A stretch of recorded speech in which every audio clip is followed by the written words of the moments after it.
안녕하세요. 소리의 가치입니다. 구독과 좋아요, 알림 설정 부탁드려요. 오늘의 사연 시작할게요. 첫 번째 사연입니다. 진짜 너무 화가 나서 잠도 안 오네요. 여기가 엄마들이 있을 것 같아서 글을 씁니다. 저희 아이는 내일 수술 준비로 오늘 입원을 했고 병실이 없어서 성인 2인실로 입원했었습니다. 처음에 수술 날짜 잡을 때 1인실로 예약하려 했는데 예약은 안 된다고 했고 1순위를 1인실로 써서 냈어요. 아이는 10살이고요. 처음 들어가서 여자 한 명이 있어서 인사하고 수술 설명받고 마취 설명받는데 옆에서 노트북으로 음량 키우고 계속 보더라고요. 많이 시끄러운 정도는 아니었지만 설명 듣는데 안 들리는 정도라 마취과 선생님이 나와서 이야기하자고 해서 복도에서 설명마저 듣고 사인했고요. 들어왔더니 아이도 유튜브 보고 있길래 이어폰 꽂아서 보게 했습니다. 아이 밥 먹고 치우는 김에 오지랖 떨어서 굽은 것도 치워드리고 소화병동에서 옷 받아서 옷 입고 자리에 있는데 밥 먹을 때도 그때도 계속 이어폰 없이 동영상 보고 있더라고요. 왜 아무 말 안 했냐면 밤도 아니고 전 그닥 예민하고 나쁘게 할 마음도 없었습니다. 소리가 큰데 이어폰 없나 정도였어요. 저녁 밥 먹기 전에 잠깐 외래진료 다녀올 동안 보호자 외에 다른 남자분도 와서 이야기하시길래 다시 돌아 나가서 산책하고 왔고요. 눈치 주기 싫어서 아니면 그냥 제 오지랖이었죠. 지나고 보니 내로남불 같아서 너무 싫은 거 인정해요. 7시 15분에 아이가 주사 맞아야 한다고 선생님이 오셨습니다. 그 전에 애가 혈관이 없어서 전에도 계속 못 잡았는데 가능하면 혈관 보이는 기계가 있는 소아병동에서 주사 맞고 싶다고 했었고 주사실이나 간호사실이 아닌 이 자리에서 맞아야 하냐고 물어봤을 때도 자리에 누워서 해야 한다고 했습니다. 아이는 무서워서 잠깐만요 선생님 이거 많이 아파요. 딱 한 번만 넣을 거예요. 이런 말을 계속했고 저는 이렇게 끌면 선생님도 힘들고 너도 더 무서움이 커진다. 설득하고 있었고요. 22분쯤에 다시 들어왔고요. 시간을 정확히 아는 이유는 제가 계속 가족 단톡방에 보고를 했기 때문입니다. 그때 옆 침대 환자가 통화 중이더라고요. 지금 이거 들려? 아, 진짜 시끄럽다. 하면서 나갔고 아이는 제 눈치 보고 저는 설마 우리한테 저렇게 대놓고 이런 생각으로 아이 옆에 남아 있었습니다. 간호사 선생님은 그냥 머쓱 웃음 지으시고 준비되면 다시 불러달라고 가셨고요. 근데 아이가 말하더라고요. 엄마 없을 때도 옆에 아줌마가 계속 시끄럽다고 했대요. 근데 자기한테 한 건지 전화를 하는 건지 모르겠대요. 저희 아이 아픈 아이라 주사 많이 맞고 최근에 마취 알러지 검사하느라 팔목에 10번 반응 검사했어서 팔이 거의 너덜너덜한 상태예요.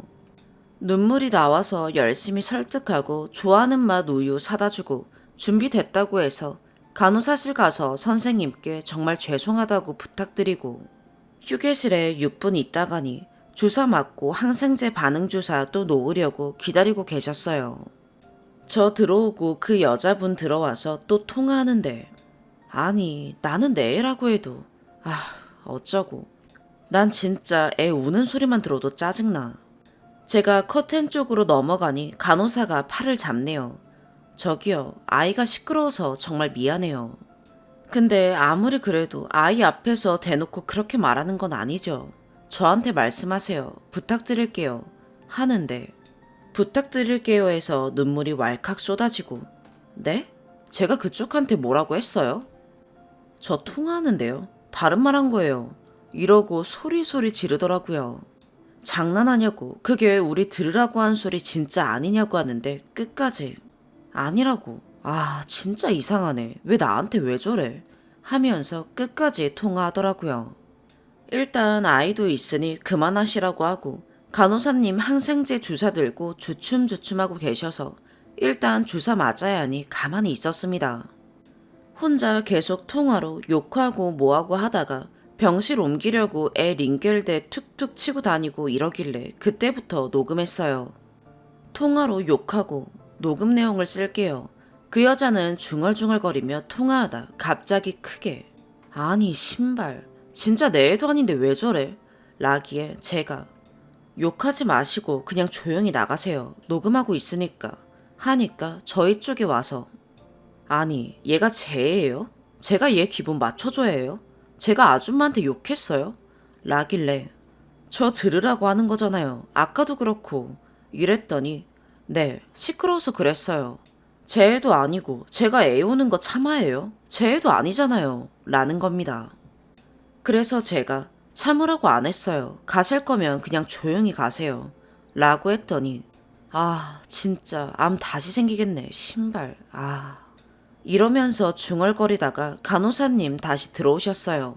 그랬더니 그 여자가 아니 제가 죄를 저질렀어요? 그럼 신고하세요. 고소장 날라오면 조카 재밌겠네. 신발. 계속 이런 식이고 간호사가 그만하세요. 그만. 이러는데도 무시하고 또 계속 통화하다가 또 갑자기 크게 제가 잘못했으면 신고하시라고요. 누군 엄마 없는 줄 아나. 라고 하는 겁니다. 그래서 제가 이건 그냥 인성 문제죠. 라고 했더니 네네 저 인성 터졌어요. 신고해봐요. 라길래 네 간호사님도 계시고 모욕죄가 성립되지 않을까 싶은데 한번 해볼게요. 짐 싸들고 옆병실로 갔고 그리고 전 진짜 신고했습니다. 신고하고 나서 간호사실에 가서 왜 이렇게 가깝게 옮기냐고 여쭤보고 돌아오니 애가 쩔쩔매고 울상짓고 그 여자가 뭐 찾는다는 듯 뒤적거리면서 애 혼자 있는데 또 그딴 통화하면서 애를 완전 울리고 있더라고요. 이때 아는 언니가 마침 전화가 와서 애가 받았고 자동 녹음이 되어 있어서 아이가 언니랑 통화하는 동안 그 여자가 아이 옆에서 하는 말이 또 다 녹음됐더라고요. 위랑 똑같은 레파토리로요. 애가 혼자 있어서 그랬는지 더 심했어요. 들으면 들을수록 그 순간에 제가 없는 게 더 화가 나요. 경찰이 왔고 그 여자 또 그럴까봐 아이랑 같이 내려가는 길에 아이가 무서워서 막 울었어요. 아이는 의자에 앉혀두고 녹음 틀고 상황 설명했고 신체적 학대도 학대지만 요즘 아동 정서적 학대도 처벌받을 수 있다고. 퇴원하고 학대 제3자인 간호사도 있었으니 모욕죄로 신고된다고 했습니다. 이름밖에 모른다고 하니 고소장 작성하면 경찰 쪽에서 병원에 인적사항 요청하면 안 줄 수가 없다고 하네요. 아이한테는 너무 미안하다고 잘못 없다고 했어요. 저런 어른은 어른이 아니라고 저런 사람을 보면 난 저런 어른은 안 돼야지 생각하면 된다고. 저도 아이한테 화를 냈어야 하는 건 아니죠. 시끄럽게 하지 말고 빨리 주사 맞으라고 노트북 크게 틀어놓고 전화통화 계속하고 보호자 한 명밖에 안 되는데 남자분 한 명 더 온 것도 봤고요. 자기는 피해준 게 아니라 생각하는 거죠. 아이도 두세 번 더 경찰서 가서 진술해야 한다는데 그냥 똥 밟았다 생각해야 할지 고소를 끝까지 진행하는 게 맞을지 모르겠어요. 그리고 제가 그럼 이게 정상인지 인터넷에 올려봐도 돼요? 했더니 올리라고 했거든요. 이걸 보시면 좋겠네요. 그렇게 살지 마세요. 님 20 중후반 되어 보이더라고요. 제가 일찍 결혼해서 30대 초반인데 저한테 제가 아줌마보다 훨씬 어리잖아요. 이러던데 그냥 웃기더라고요. 계속 무슨 상황이 맞지 않는 내 애도 아니다. 나도 엄마 있다. 훨씬 어리다. 정신병원이나 가봐요. 추가 댓글로 도움 주신 분들 정말 감사합니다. 일일이 답변 드리지 못해 죄송해요. 아이가 오늘 수술하고 나와서 정신이 없었는데 댓글이 많이 달려있네요. 우선 걱정해주시는 분들 너무 감사합니다. 녹음은 해도 상관없죠 하고 시작했어요. 친정아빠가 바로 옆 관할 경찰서에 계셔서 일 터지고 바로 전화했었거든요. 아빠가 경찰이신 거 가지고 무슨 갑질이요. 그분 나가고 아빠랑 통화했고 갑자기 신고하라고 난리친 건 그분입니다. 옆 관할이라고 굳이 쓴 건 그 여자가 보면 똥줄 좀 타라는 제 어린 생각이 그랬습니다. 하지만 신고, 경찰은 제 입에서 먼저 나온 거 없어요. 불법 아니게 녹음은 잘했습니다. 그 여자분이 녹음하라고 자기가 뭘 잘못했냐고 하세요 한 게 녹음 첫 시작이에요. 처음부터 신고할 마음도 없었고 첫 시작은 아무도 말리지도 않고 제발 그만하라고 해도 계속 그러길래 녹음 시작하면 안 할 줄 알았어요. 근데 계속 하더라고요. 그리고 간호사분들한테 혈관 없다고 못 넣는다 어쩌고 저쩌고 했다는 게 아니고 전에 이사 오기 전 병원에서부터 혈관이 없어서 간호사님한테 힘드실 것 같으니 기계가 있는 소아병동에서 맞을 수 있냐고 문의드린 겁니다. 수술 상담 받을 때 이미 협력진료센터에서는 된다고 했었고 당연히 1인실을 쓰고 싶었지만 자리가 하나도 없었습니다. 죄송해서 일부러 들어가서도 크게 웃으며 인사했고 노트북 소리 켜놓은 건 간호사님이나 설명하러 오신 분들 다 알아요. 2인실이고 바로 옆이라 계속 대화가 안 되게 소리가 들렸고 1인 보호자 외에 다른 남자분 와서 떠들 때도 그냥 저희가 나가 있던 터라 모른 척 해주려고 다시 되돌아서 산책하고 온 거예요. 10살이면 엉엉 울지 않아요. 계속 주사에 대해 물어보고 상황에 대해 물어본 거였죠. 아이한테도 충분히 말해줬고 본문에도 썼다시피 7시 15분부터 22분이면 7분입니다. 나는 몇 시간 참아줬으니 너도 7분 참아야지 라는 이기적인 마음도 있었는데요. 사실 그냥 화가 나는 건 저 없을 때 아이한테 대놓고 바로 옆에서 그랬다는 거예요. 처음엔 죄송하다고 아이한테 그러지 말라고 저한테 하라고 부탁드린다고 말했어요. 제가 이성 읽고 머리 잡고 애한테 뭐 하는 짓이야 이런 것도 아니고요. 녹음은 경찰에게도 들려드렸지만 80% 여자분 소리쳤다가 작게 웅얼대다가 다시 소리쳤다가 하는 소리예요. 진짜 최대한 대응 안 하려고 했었어요. 어제 잠도 안 오고 나보다 어리다는데 3분이건 5분이건 조용히 유튜브 보던 애가 갑자기 다다다거리니까 짜증나겠지. 암 환자니까 예민했겠지 생각도 했고요. 근데 애가 엘리베이터만 타도 그 아줌마 만나면 어떡해 하는 거 듣고 어제 끝까지 통화하면서 약 올린 거 생각하면 다시 열뻗치네요. 경찰분이 간호사실 통해서 사실 확인했고 고소 진행하셔도 된다고 오늘도 전화 왔습니다. 잘 해결해 보도록 할게요. 감사합니다. 두 번째 추가.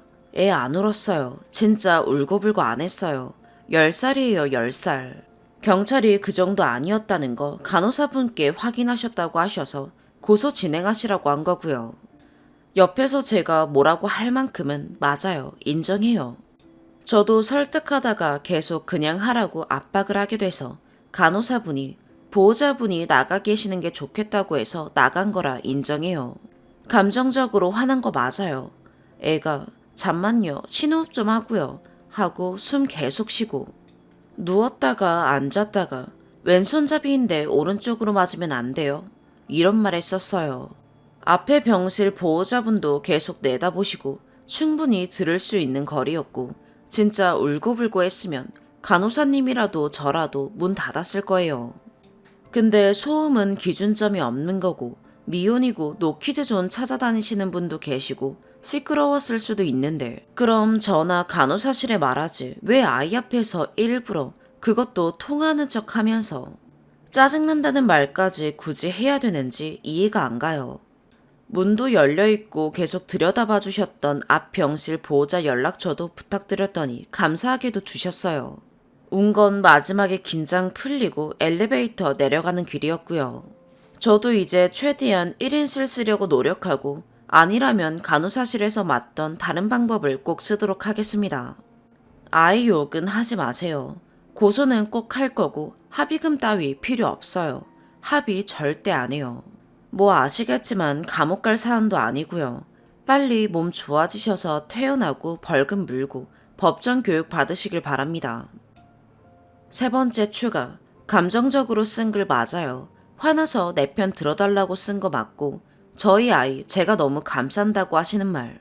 아이가 원인 제공이라는 말들 저도 반성 많이 하겠습니다. 하지만 안 한 말 했다고 쓰지 않았고 안 한 행동 했다고 쓰지 않았습니다. 이번 주 내로 팩트만으로 고소장 쓰면 추가로 올려볼게요. 보통 년 아니라고 하는데 보통 사람이면 그냥 무시하고 넘어가요. 저도 다 지나고 내가 과일 잘 나가서 아까 너무 시끄러웠죠. 이해해줘서 고마워요 했으면 더 어른 같았을까 생각도 했어요. 근데 그럼 더 호구로 봤을 것 같고 전 그런 인물이 아직 안 되네요. 아이한테 더 신경 쓰러 가겠습니다. 저희 아이 걱정해주신 분들, 제 이야기에 진심으로 화내주시고 공감해주신 분들 정말 너무너무 감사합니다. 질타해준 분들도요. 다른 방편이 있었을까 생각해보았습니다. 아프니까 힘들고 내 자식이니까 다 서러웠어요. 다들 부디 아프지 마시고 건강하시길 바랄게요. 두 번째 사연입니다. 저는 고3 공고생입니다. 오늘은 작년에 저를 감정 쓰레기통으로 취급한 친구랑 손절한 이야기를 하려고 합니다.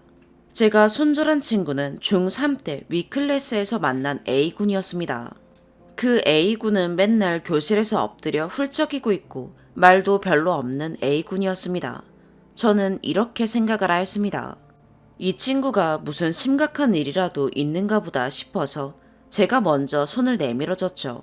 그래서 이렇게 서서히 친구가 되었고 고등학교 진학할 때도 그 A군이랑 같이 진학을 하였습니다. 고1 때 제가 먼저 서서히 말을 걸기 시작을 하였고 A군도 친근하게 다가와졌습니다. 그래서 돈독한 사이로 점점 발전하게 되었고요. 가을에는 부산 여행도 같이 다니게 되었고 좋은 추억도 많이 쌓았습니다. 2019년 12월에도 놀러도 많이 다녔고요. 2019년도까지만 해도 그 A군은 착하고 소심한 친구인 줄로만 알았습니다. 하지만 2020년 5월 사건이 터졌습니다. 첫 번째, 카톡 싸움 사건. A군이랑 있는, 저희 친구들이랑만 있는 친구 단톡방에서 일어난 일이었습니다. A군은 단톡방에서 친구들한테 뭐하냐고 문자를 보낸 상황이었습니다. 근데 저랑 그 친구들이 거기에 대해 답장을 안 해준다고. 친구들이 본인한테 답장을 안 해주면서 무시를 한다고 생각하는 겁니다. 어이가 없고 기가 막혔습니다. 아니, 상대방이 무슨 일이 있거나 데이터가 부족하면 답장을 늦게 할 수 있는 거잖아요. 그래서 저는 상대방이 뭔 일 때문에 답장을 늦게 할 수 있다고 충고를 해줬습니다. 그랬더니 A군이 알겠어. 그렇게 생각해서 미안해. 라고 사과하고 여차저차 끝냈습니다. 하루 지난 후 A군이 저한테 뭐하냐고 물어보는 겁니다. 저는 할 일이 있어서 어쩔 수 없이 답장을 늦게 해주었습니다. 몸에 장애가 있는 여동생이 척추측만증 수술 때문에 제가 살고 있는 경남에서 서울까지 먼 거리를 이동해서 큰 병원에 입원을 3일이나 해야 했던 상황이었습니다. 그래서 캐리어에 짐을 싸는 것을 엄마랑 함께 도와야 했던 상황이었습니다. 할 일을 그렇게 다 끝내고 저는 답장을 받습니다. A군이 우리 베프 맞지? 이러는 겁니다. 여러분, 답장을 늦게 하면 베프가 아닌 게 되나요? 어떻게 생각하시나요? 저는 A군한테 답장을 늦게 해주었던 상황을 설명해주고 너가 이렇게 생각하니 너무 속상하다. 속사정을 이야기하였습니다. 이제 하다하다 A군한테 답장을 늦게 한 이유까지 설명을 해주어야 하니 참 너무 답답하고 자괴감까지 들더군요. 내 시간을 아깝게 날리면서 좋은 추억을 쌓고 충분히 잘 챙겨줬는데 답장을 늦게 했다는 이유로 이런 소리를 들어야 하나 이런 자괴감이었습니다. 그리고 하루가 또 지나고 큰 싸움이 터졌습니다. 큰 싸움이 터진 당일 엄마랑 같이 가서 장본 짐들을 들어주면서 저희 엄마하고 데이트를 하고 있는 중이었습니다. A군이 저한테 겐톡으로 뭐하냐고 문자가 왔는데 저는 엄마 짐 들어주느라 못 본 상황이었습니다.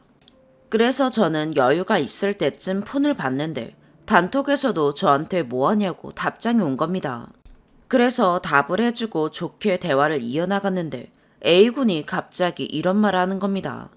왜 단톡은 보고 겐톡은 안 보냐고. 그 순간 저는 화가 갑자기 치밀어 올랐습니다. 그럼 저는 엄마랑 데이트하는 와중에도 A군한테 답장을 해가면서 밖에서 폰 보고 다녀야 하나요? 너무 화가 나서 순간 울분이 치솟아서 단톡방에서 싸움을 몇 분간 하였습니다. 당시 싸움한 카톡 내용을 기억나는 대로 올립니다. A군이 친구야 뭐해? 라고 했고 저는 나 엄마랑 데이트하고 있어. 날씨가 너무 덥다. 그 뒤로도 몇 분간 카톡을 좋게 이어나가는데 갑자기 A군이 친구야 근데 단톡은 보는데 왜 겐톡은 안 봐? 라길래 설마 너 내가 답장을 늦게 보냈다고 무시한다고 생각하는 거야? 라고 했더니 맞다고 하더라고요. 그래서 제가 내가 얼마나 챙겨줬는데 그렇게 생각하면 난 너무 서운하다 라고 했더니 단톡방에 있던 친구 1이 간섭해서 미안한데 사소한 일 갖고 싸움하지 말아줄래? 라고 하는 겁니다. 그랬더니 A군이 나 싸움 안 했어. 저는 친구 1한테 자초지종을 설명하였습니다. 그 이후로 내용입니다. A군이 나 원래 욕 안 하는데 그냥 신발 친구 관계 끊을까? 나 혼자 다니게? 라길래 친구 1이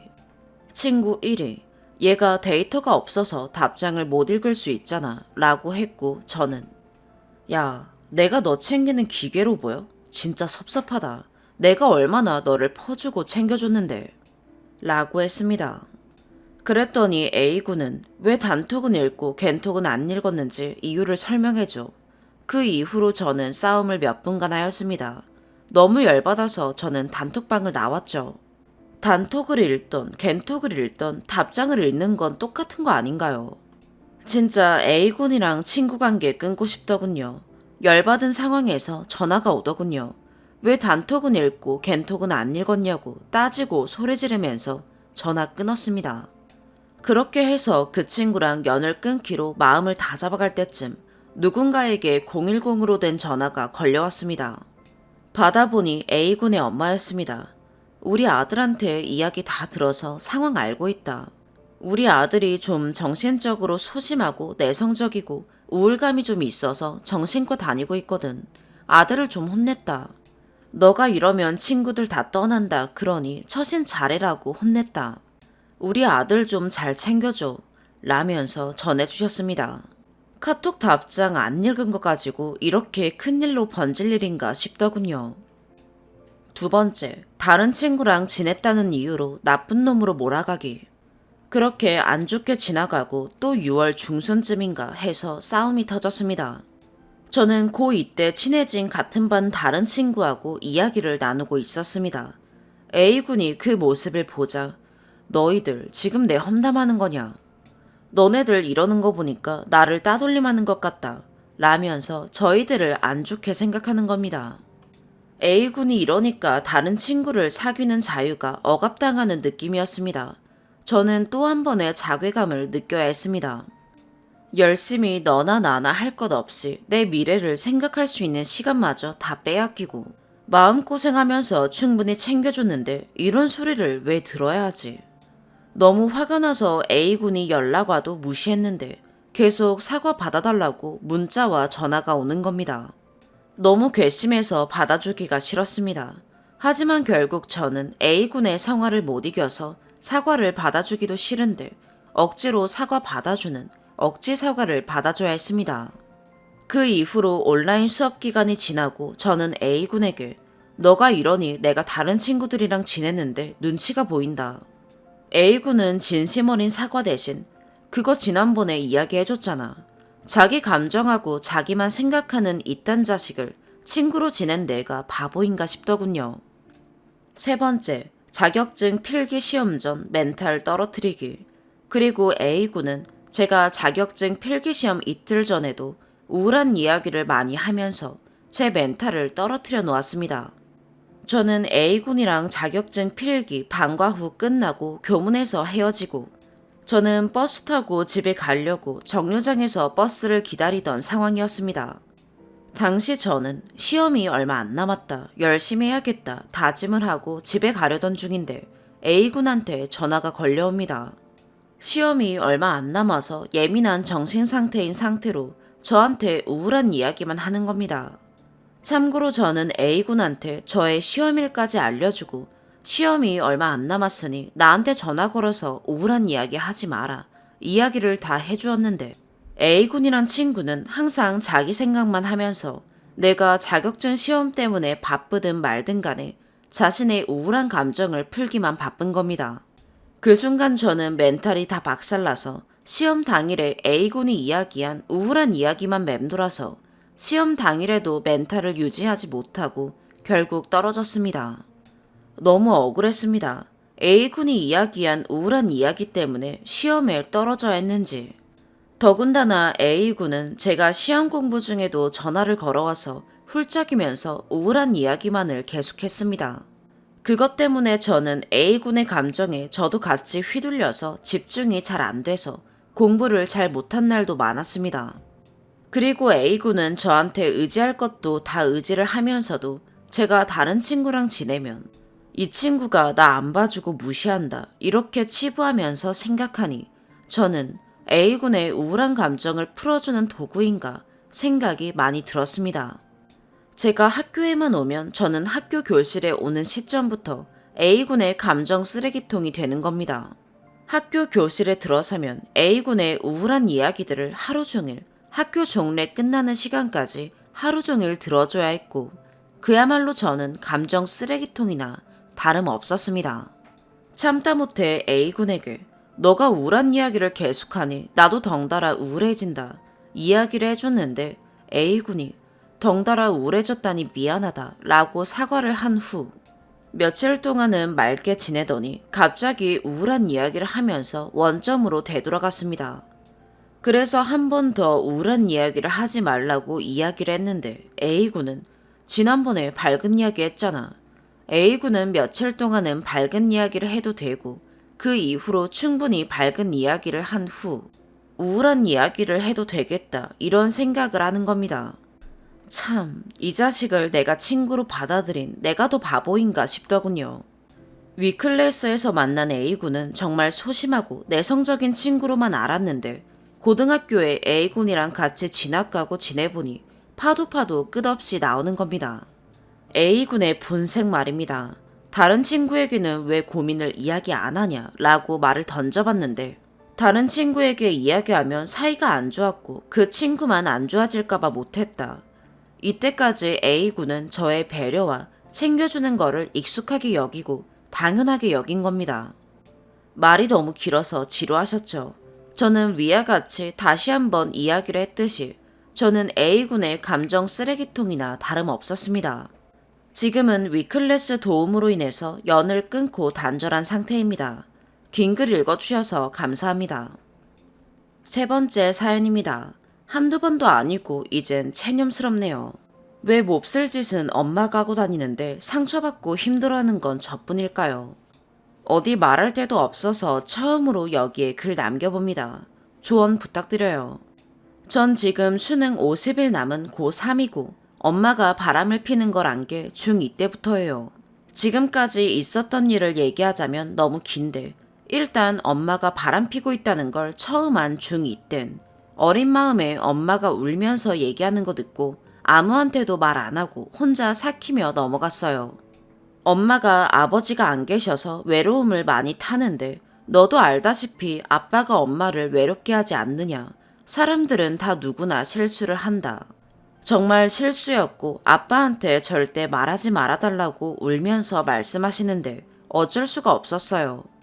그 남자는 엄마랑 같은 교회를 다니던 이혼한 남자였고 엄마보다 10살이 넘게 어렸어요. 그리고 나서 2년 뒤쯤 엄마 휴대폰으로 할 거 있어서 좀 보다가 혹시나 싶은 마음에 연락 내용을 보니까 또 연락하고 있더라고요. 휴대폰이 자동 녹음 기능이 되어 있어서 진짜 듣기 싫지만 들어보니 제 얘기도 하더라고요. 쓴이 데려다주고 가는 길이다. 쓴이한테 걸릴까봐 너무 무섭다. 아주 별. 카톡창에는 그 남자 이름도 아는 이모 이름으로 바꿔놔서 그냥 얼핏 보면 모를 뻔했어요. 보자마자 환멸이 나고 꼭지가 돌아서 엄마한테 물어봤어요. 엄마, 뭐 숨기는 거 없냐? 있으면 솔직히 말해라 하니 진짜 입 싹 닫고 거짓말을 하더라고요. 옛날 일 가지고 그러는 거냐고, 엄마 못 믿냐고. 전 저희 엄마가 그렇게 거짓말을 능수능란하게 잘하는 사람인지 몰랐습니다. 증거만 없었으면 저도 전혀 모르고 넘어갈 정도로요. 아무튼 그때 녹음 파일, 그 남자 전화번호를 제 휴대폰으로 보내놓고 이건 그냥 넘어가면 안 되겠다 싶어서 아빠랑 언니한테 말했고 집안이 뒤집혔어요. 아빠는 며칠 동안이나 매일매일 술을 드시면서 힘들어하시고 잠도 못 주무시고 아빠가 그렇게 힘들어하시는 건 태어나서 처음 봐서 저도 정말 많이 힘들었어요. 언니도 저랑 말하면서 엄청 울고 그랬네요. 저는 뭐 그날 이후로 사람 못 믿는 건 당연하고 누가 저한테 이성적으로 호감을 표시하고 잘해줘도 뭐든 부정적으로 받아들이는 사람이 됐어요. 그렇게 며칠 뒤에 가족이 모여서 진지하게 얘기를 했고 엄마가 너무 우시면서 잘못했다고 엄마가 미쳤었다고 하셔서 결국 아빠는 거기에 넘어가 이혼하지 않기로 결정하셨어요. 그때까지는 저도 두 번째이기도 했고 엄마 없이 산다는 게 상상이 안 돼서 그냥 이번만 넘어가자 하고 넘어갔어요. 아빠가 그 남자한테 직접 전화로 경고도 하셔서 당연히 이젠 그런 일이 없을 줄 알았어요. 이게 끝이었으면 정말 좋았을 텐데 멍청하고 이기적인 저희 엄마는 또 순간적인 욕구를 못 참고 그새 그 사람이랑 연락을 했고 지속적으로 만났고 모조리 저한테 또 들켰고 그게 올해 초예요. 두 번째 걸린 이후에 저는 의처증에 걸린 남편처럼 엄마가 하는 행동들을 다 의심스럽게 보게 됐어요. 한동안 잠잠하더니 또 며칠간 낌새가 이상해서 엄마 휴대폰을 봤는데 역시나 정말 도를 넘는 행동들을 하고 다니셨더라고요. 엄마가 평소에 쓰지 않는 배달앱이 있어서 들어가 보니 웬 모텔로 배달 음식을 몇 번이고 시켜 먹고 저한테는 지도키도 짠돌이에 1,000원 쓰는 것도 아까워하는 엄마가 그 남자한테 태블릿을 선물해주질 않나. 몇 시간은 기본으로 넘는 전화 내역에 보자마자 눈물이 죽죽 나더라고요. 그때 걸리고 나서 가정 분위기가 안 좋았던 것도 아니고 외로움 타는 엄마를 위해서 저희 가족은 모두 정말 노력했다고 생각했거든요. 저도 저녁마다 엄마랑 언니랑 1시간 넘게 수다 떨다가 잠에 들고 무뚝뚝한 아빠도 엄마와 데이트도 자주 하시고 같이 운동도 다니셔서 이보다도 화목할 수가 없을 거라고 생각했어요. 그래서 더 배신감이 컸던 것 같아요. 정말 사람이라면 이러면 안 되는 거잖아요. 일단 아빠한테 먼저 말씀드리고 아빠는 말이 없으시다가 이혼 준비를 하시려는 건지 모든 증거를 다 아빠한테 주라 하셨고 중간에 이혼 관련된 많은 이야기들이 오고 갔지만 결론은 그때도 아빠는 이혼을 선택하지 않으셨어요. 아빠는 일이 항상 바쁘시고 엄마가 제 픽업을 담당해서 엄마가 필요한 일이 너무 많은지라 섣불리 이혼할 수도 없는 상황이어서 저도 참을 수밖에 없었어요. 아무튼 가족들끼리 많은 얘기를 하면서 아빠도 정말 속는셈 치고 마지막 기회를 주는 거라고 엄마한테 얘기했고 저는 엄마에 대한 신뢰도는 이제 없다며 엄마를 엄마로 생각하지 않지만 내가 어쩔 수 없으니 엄마가 필요한 일이 너무 많으니 넘어가는 거다. 또 한 번 걸리면 그땐 삼진아웃이다. 모아둔 모든 증거 친척이고 지인이고 다 퍼뜨려서 고개도 못 들고 다니게 해주겠다. 라고 얘기했어요. 심지어 이 얘기를 그대로 그 남자한테 엄마 휴대폰으로 복사해서 보내고 차단했어요. 아빠도 이번엔 그냥 넘어가선 안 되겠다고 생각하셔서 그 남자랑 직접 만나서 서약서까지 받아오셨고요. 이젠 정말 끝이라고 생각했어요. 그날 이후로 엄마한테 온갖 정이 다 떨어졌지만 한 지붕 아래 계속 얼굴 보며 사니 사람인지라 다시 사이는 좋아졌어요. 집안 분위기도 예전처럼 다시 좋아졌고요. 그 뒤론 제가 고3이어서 공부에 신경 쓰기만 해도 바쁜지라 그냥 엄마 휴대폰도 안 보고 엄마를 믿자는 마음이었는데 그저께 엄마가 휴대폰을 새로 바꿔서 오랜만에 엄마 카톡을 봤는데 그 사람 차단해 놓은 게 풀려 있더라고요. 휴대폰을 바꿔서 그런 거겠지. 설마 하고 다시 차단시켜 놨어요. 그냥 믿기 싫었어요. 근데 오늘 보니 또 차단이 풀려 있네요. 이건 그냥 또 바람 피는 게 맞는 거겠죠. 제가 너무 앞서 생각하는 거 당연히 아니겠죠. 수능 50일 남아서 안 그래도 심란하고 이거 아니어도 너무너무 힘들어 미칠 것 같은데 어떻게 해야 할까요? 적어도 고3 동안은 엄마가 필요할 일이 너무 많은데 그냥 올 한 해만 꾹 참고 모른 척하고 내년 되면 아빠한테 다시 말씀드려서 그땐 정말 갈라서게 하는 게 맞을까요? 진짜 그 남자도 가만 안 두고 싶고 엄마도 너무 환멸나요. 정말 이 정도면 짐승 아닌가요? 한번 바람핀 사람은 어떻게든 계속 핀다는 게 맞는 말이네요. 여러분 같으면 어떻게 하실 것 같나요? 공부해야 하는데 손에 잡히지도 않고 미칠 것 같네요. 너무 화나서 두서없이 썼는데 긴 글 읽어주셔서 감사합니다. 네 번째 사연입니다. 올해 18살인 여자 고등학생입니다. 어디 말할 곳도 없고 오늘따라 많이 서러워서 푸념처럼 여기에다 몇 자 남겨봅니다. 글재주도 없어서 말하는 게 두서없는 점 양해 부탁드려요. 저는 중학교 때부터 우울증을 앓았습니다. 14살 때부터 제 몸에 스스로 해를 가했고 스스로 우울증이라고 생각했는데 엄마랑 의견 차이도 있고 여러 가지 싸우다 보니까 병원은 2년 후인 16살 때부터 갔어요. 결과적으로 말하자면 지금은 꽤 나아진 상태입니다. 그때부터 정신과를 꾸준히 다니고 폐쇄병동에 입원도 2번 하면서 지금까지 약도 꼬박꼬박 먹고 있어요. 극단적인 시도나 스스로 해를 가한 건 이제 안 한 지 1년 넘은 상태이고 살기 싫다는 생각도 자주는 안 합니다. 여기까지 오는 동안 참 많은 일이 있었어요. 가출도 하고 방황도 하고 많이 헤맸는데 지금은 학교도 안 빠지고 잘 나가고 있습니다. 나름 좋아하는 것들도 하면서 살고 있고요. 그런데 나아지지 않는 것은 저랑 엄마의 관계 같아요. 저랑 엄마는 기본적으로 성향이 안 맞는 사람입니다. 엄마는 무뚝뚝하고 매사에 이성적이고 늘 시간과 계획에 맞춰서 모든 것을 처리하는 그런 사람이에요. 반면에 저는 감성적이고 여리고 감정적으로 풍부한 사람이에요. 이러니까 우울증에 걸려서 이러고 있겠지만요. 싸우고 화내고 서로 충돌하는 것도 거의 다 이런 차이에서 비롯했습니다. 제가 우울하고 힘들어서 엄마한테 위로를 바라면 제 잘못을 지적하시고 문제점과 해결책을 말해주시니까 저는 그게 너무 속상했습니다. 큰 걸 바라는 것은 아니에요. 그냥 힘들다고 하면 힘들겠다는 말만 한두 마디를 바랬는데 엄마는 그게 아예 안 됐나 봐요. 자기는 그런 걸 못하는 사람이라고 말하셨고요. 머리로는 무슨 소리인지 알겠는데 늘 너무 속상했습니다.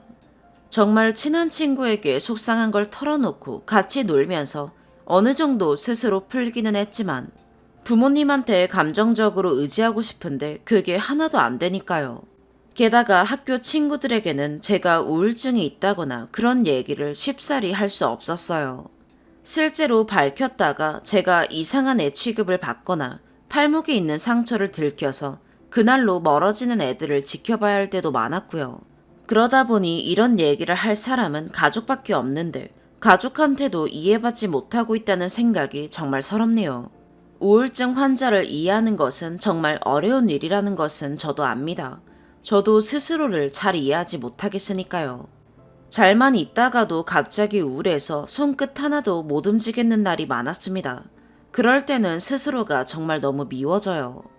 그래도 이런 증상들은 약을 먹으면서 많이 나아졌습니다.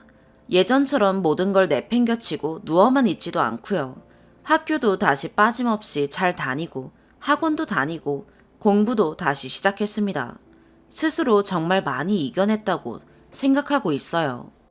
그런데 안 고쳐지는 건 스트레스 반응입니다. 저는 남들보다 스트레스를 좀 더 잘 받는 편인데 그게 쌓이면 바로 몸에 그게 나타납니다. 머리가 너무 아프거나 배가 아프거나 실제로 열이 나기도 해요. 그런데 스트레스 반응이라 그런지 일반 병원에 가면 아무 이상도 없다는 말만 계속 들었습니다. 저도 제가 무의식적으로 꾀병을 부리는 건가 싶었습니다. 의사 선생님이 아무 이상 없다는데 스스로도 어떻게 믿을 수 있겠어요.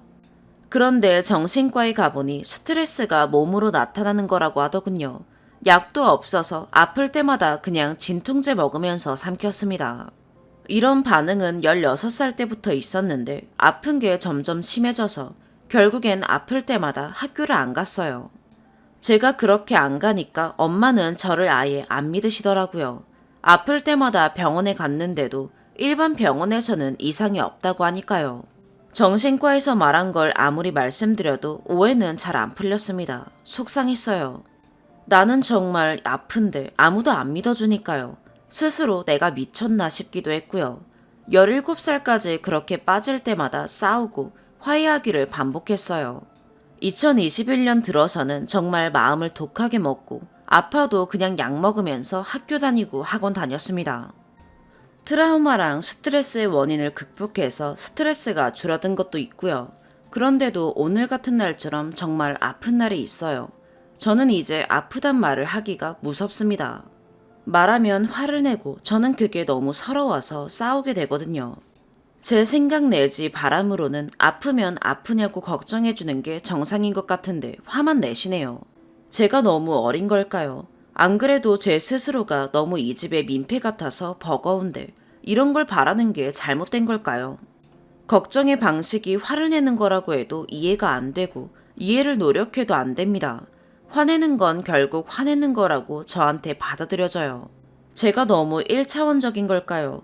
이제는 이해를 바라지도 않습니다. 그냥 포기했어요. 이해 못하겠고 미친 애 취급해도 별 수 없는데 그냥 아프다고 하면 걱정하는 한마디만 해줬으면 좋겠는데 그게 어려운 걸까요? 이럴 때는 늘 세상에 혼자 남겨진 것 같은 기분이 듭니다. 제가 이대로 사라져도 아무도 모를 것 같은 그런 기분이요. 어쩌면 투정을 부리고 싶은 걸지도 몰라요. 나는 아프니까 그걸 알아달라고요. 저는 괜찮냐고 물어봐 주기만 해도 나는 정말 괜찮아질 것 같은데 가족마저 안 그러면 저한텐 뭐가 남은 걸까요? 다시 열심히 살려고 정말 노력하고 있는데 그게 잘 안 되네요. 평범한 고등학생으로 살고 싶은데 그게 너무 어려워요. 저는 정말 많이 노력하고 있는데 이런 글이나 쓰고 있는 제 꼴이 참 우습네요. 정말 미칠 것 같아서 썼는데 내일이면 또 울다가 학교 가겠죠. 긴 글 읽어주셔서 감사합니다. 행복하세요. 오늘의 사연 여기까지입니다. 구독과 좋아요, 알림 설정 부탁드려요. 시청해주셔서 감사합니다.